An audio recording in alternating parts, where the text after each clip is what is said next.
বেরিয়ে গেছি ফটাফট করে, পেয়েও গেছি। সিঙ্গেল আছি বলে তো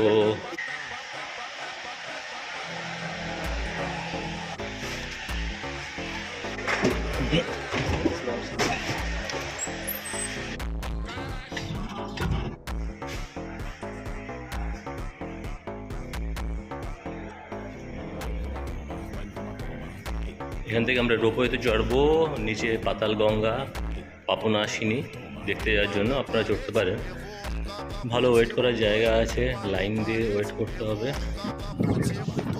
উপর থেকে যে ভিউটা পাওয়া যাচ্ছে অসাধারণ, এক কথায় সবুজ ঘন অরণ্য আর তার সঙ্গে নদী।